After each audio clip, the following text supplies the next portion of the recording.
Hi, fifth grade. How is everybody doing? We hope that you are staying healthy and safe. We miss you so very much, and we wish that we could all be in the classroom together. We hope that you were able to get on to Clever, or that you were able to get a packet at school and start your schoolwork. Please make sure you ask your teacher if you have any questions. Today I'm going to read chapter 7 and 8 in When the Sea Turned to Silver, so please make sure you listen. Pinme felt like the walls of the gang were pressing into her, forcing the air from her lungs. Burn the place? Burn the hut? Her home? As the men left the hut and the night filled with noise of bellowed orders, horses, and stomping boots, Pinme squeezed her head into her knees, the blackness creeping over her as she trembled. Pinme, Pinme, Yashen whispered desperately. Where are you? Her throat refused to make a noise, but Pinme's quaking hand reached upward.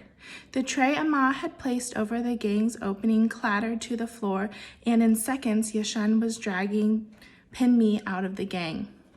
Pinme, Yashen said, shaking her. We have to get out of here. Do you hear me? Pinme nodded. The icy foot roof made a sizzling sound, and she realized it was already beginning to flame. They're burning the hut, Pinme whispered. The hut is made of mountain stone, Yashen told her. It won't burn fast, but we still have to leave. Pinme looked at the door and windows and could see only the lit torches, balls of fire rolling and spinning madly around the house like toy yo-yos. How? She asked helplessly. Yashen, standing on a storage box, was already sweeping the bowls and cups off the shelves above the gang, letting them smash to pieces on the floor. Fiercely, he ripped the shelves off the wall, revealing a window closed in with ancient shutters and dirt. He grabbed a plank to cover the opening of the gang, pulled himself up to sit on it, and began to kick at the window with such force the dirt flew over Pinme like rain. Torches flew into the front room, crashing against the walls. As one rolled into the pile of fallen silk, Pinme stared at the fabric, smoldered and curled, the flames sputtering as if gasping. Just as the burning smell began to choke her, a cold, clean wind blew. Yashen had succeeded. A square of night sky, the same deep blue of the stolen rabbit rice bowl, was framed on the storage room wall. Come, Yashen said, thrusting his hand at her, almost violently. Pinme took another look at her home, but only a sea of flames, crackling orange and red, met her eyes. Pinme, Yashen said again. She turned toward him and grabbed her hands. Chapter 8.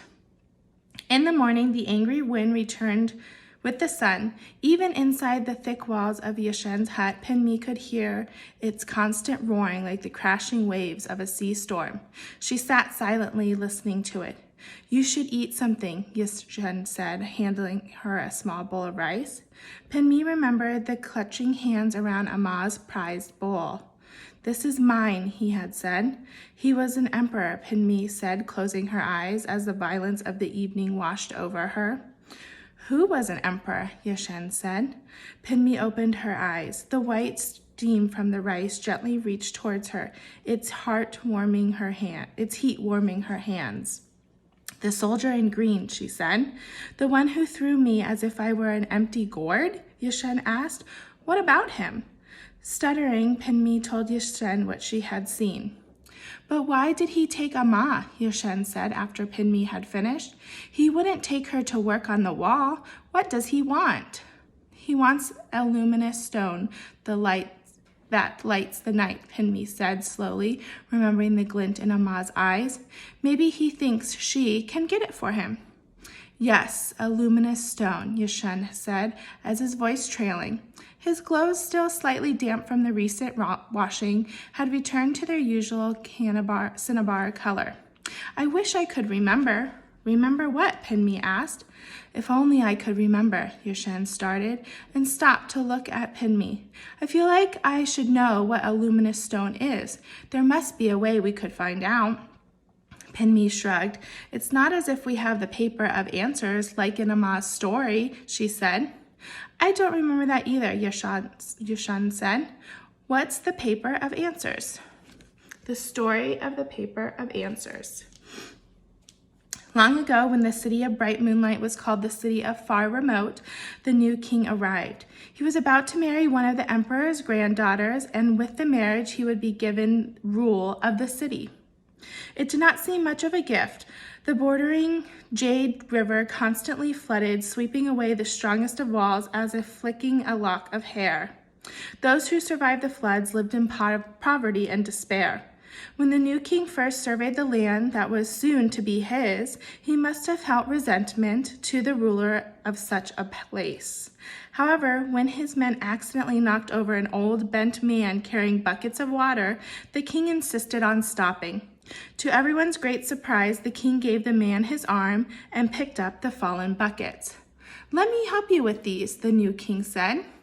"Do you fill these at the well over there?" "You are very kind," the old man said. Even though most nobles were not known for their strength, the king lifted the heavy buckets of water with ease. "Carrying water is not easy work. I've done this before," the king told him, "and you remind me of an old friend." "Do I now?" the man said to him. The king bowed goodbye and returned to his stand chair. Just as the chair began to move away, the old man caught the king's sleeve. "If I were an old friend of yours," the old man whispered, "I would tell you that when your father offers you a wedding gift, say you want the paper inside the mouth of the tiger statue." The new king stared, open-mouthed, but the sedan chair was already moving up at a gallop. And when the king turned back to look, the old man was gone. So that evening, when his father offered a wedding gift, the young king asked for the paper inside the mouth of the tiger statue. His father was taken back, for not only had he forgotten about the paper, but he also considered it completely worthless. But the new king insisted he wanted only the paper and nothing else, so it became his gift. At first, the king's father seemed to be right about the paper. As the king sat at his desk by the window trying to smooth its many creases, his father had crumpled it into a ball before shoving it into the mouth of the stone tiger. He did not see anything unusual about it. The king sighed and pushed away the paper. He had larger troubles to think about. The prior king had left many problems. His walls had been the strongest walls ever built, but they too had been easily destroyed by the Jade River. And the old king, afraid the desperation would lead the people into disorder, had imposed strict laws with harsh punishment. As a result, a full prison were threatening to overwhelm the guards, and they were also whispers of a revolt. Was all lost before he had even begun? The new king placed his head in his hands to think, and when the sun fell, he still had not moved. It was the light of the moon that the king finally stirred. As he lifted his head, he glanced at the paper. Then he stared. The paper had changed. On the paper was a line of words in a language the king did not know. As he puzzled over the words, a cloud covered the moon and they disappeared from the page. Just as the king began to curse himself, the cloud drifted and the words appeared. The words only appear in bright moonlight, the king realized. After much effort, the king finally deciphered the words. "You are a leader only to those who choose to follow." What did that mean? Days passed, but the king refused to believe it was nonsense. So when he watched his men begin to build another wall to try and hold back the Jade River, the solution came to him. The old king had tried to control the water and the people with force, a method that was eventually doomed to fail. The new king realized he could not fight the water. He had to lead the water to where he wished it to go and let the water follow. Immediately, the king ordered the men to stop building the wall. Instead, he began plans for a ditch and outlets for the river. The water became irrigation for farmland around the city. The flood subsided. The king made a series of proclamations encouraging building, trade, and virtue. Prosperity and peace came to the city, and slowly it became one of the most magnificent cities in the land, perhaps even outshining the emperor's capital city. The king often consulted the paper and quickly became famous for his wisdom. He renamed the city of bright moonlight, in honor of the light that revealed the word of the paper of answers. And that's the end of that story. So, the great city of bright moonlight was built because of a paper, Yashen said after Pinmi ended the story. Well, it was a magic paper, Pinmi said, but most of the despair had left her. Perhaps telling Amma's story was magic as well, for Pinmi felt strengthened. And is the paper still there? Yashen asked. No, Amma said the paper was given away. Pinmi sat up. Yashen, Pinmi continued slowly, there's no paper in the city of bright moonlight, but there is a dragon pearl. Amma told me one of the kings of bright moonlight gave away a paper of answers and received a dragon's pearl in return. Pinmi's rice spilled onto her lap, but neither she nor Yashen noticed. A dragon pearl? Yashen said. Dragon's pearls glow. A dragon's pearl could be a luminous stone that lights the night, Pinmi finished. Then let's go to the city of bright moonlight, Yashen said, and get that dragon pearl. But it might not be, Pinmi protested. I just said a dragon's pearl could be a luminous stone. Well, we should go to the city and see, Yashen said. It's our best chance of saving Amma. But, stuttered Pinmi, 100 thoughts flew into her mind like a flock of upset crows. Go to the city? Save Amma? We couldn't. I couldn't.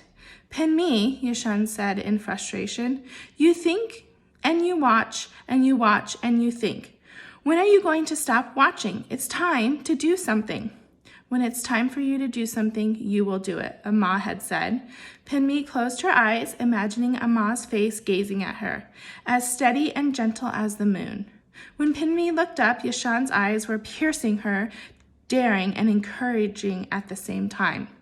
All right, Pinmi said, let's go. I hope you enjoyed these chapters. See you tomorrow.